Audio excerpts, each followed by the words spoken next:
oui, je sais, ça fait 21 ans que l'album est sorti. Il n'empêche que le single, lui, n'est sorti qu'il y a 20 ans, hein, comme j'aime bien les chiffres un peu ronds.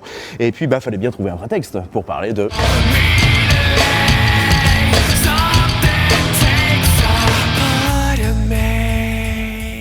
On est en 98 et c'est sur l'album Follow the Leader. C'est le 3e album du groupe de new metal californien.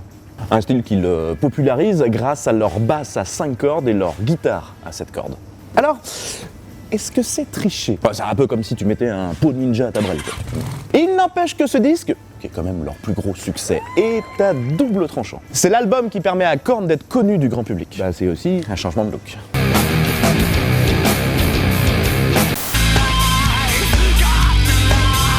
Bref, là où les puristes s'arrêtent, et les autres commencent. Quoi qu'il en soit, Korn cumule quand même 41 singles. Et puis, n'exagérons rien, hein, on n'est pas encore de la popcorn, hein.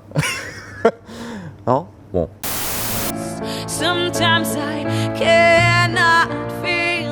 Avec cet album, leur musique a quand même pas mal évolué, mélangeant rap et métal. Et pourtant, ils ne rencontreront Rick Rubin,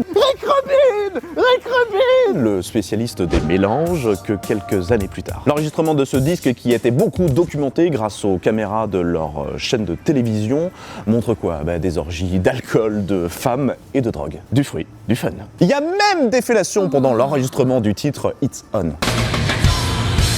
Tu m'étonnes que les types ils se croyaient dans une télé-réalité. Juste une chose, malgré que ça soit la 2e chanson de l'album, elle est malgré tout répertoriée comme étant la 14e.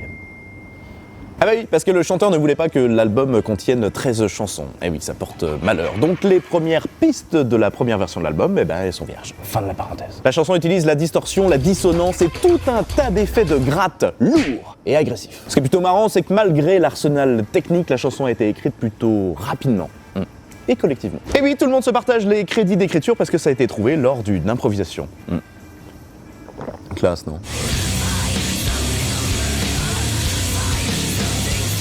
Les paroles portent sur l'industrie de la musique comparée à un maître promenant son groupe en laisse.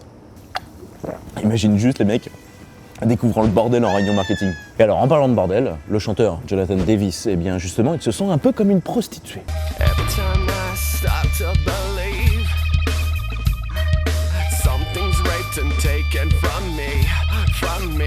C'est pas très gai. En même temps, le bonhomme, il a pas eu une enfance très heureuse. Quant au break de la chanson,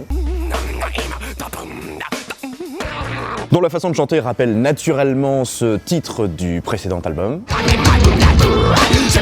contrairement à ce qu'on pourrait croire, il ne chante pas n'importe quoi. Il y a même eu des universitaires qui ont travaillé dessus. A priori, il y en a qui ont que ça à foutre. Et oui, il y a effectivement des fragments de mots anglais qui sont prononcés. Étude qui conclut sur, c'est a priori un sentiment intérieur et fondamental qui tente de résister à la forme ou au conditionnement de la parole.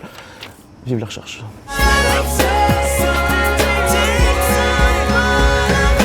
Bon, on s'en est déjà parlé dans notre vidéo sur Pearl Jam à l'occasion de l'anniversaire de Batman. C'est le dessinateur McFarlane qui a dessiné la pochette de l'album.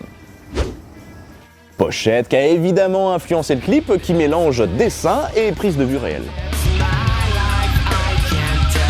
Pour info, cette idée de pochette, elle vient malgré tout du bassiste. Et puis bien sûr, un petit caméo du groupe dans le clip. Et puis un record, c'est tout de même la 9e chanson la plus piratée du monde sur internet. Pirate ! Qu'importe, le groupe lance la même année la tournée The Family Values, qui finalement deviendra annuelle. Et pour ça, il s'entoure de tout un tas de groupes avec qui ils se sentent des affinités.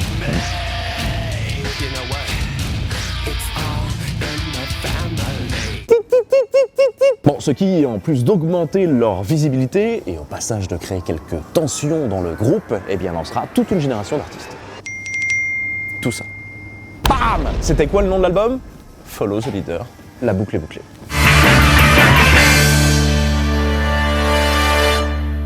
Voilà, j'espère que ça vous a plu. N'hésitez pas à nous rejoindre sur Twitter, Instagram, Facebook, etc. Cette semaine, je voulais vous parler d'un livre, un livre de confrères d'ailleurs que je ne connais pas personnellement. C'est le Dictionnaire de la mauvaise foi musicale, un abécédaire sur l'industrie de la musique et de ses artistes. C'est très drôle, pour peu qu'on ait un petit peu de distance avec son groupe préféré. Voilà, c'est tout pour aujourd'hui. À vendredi.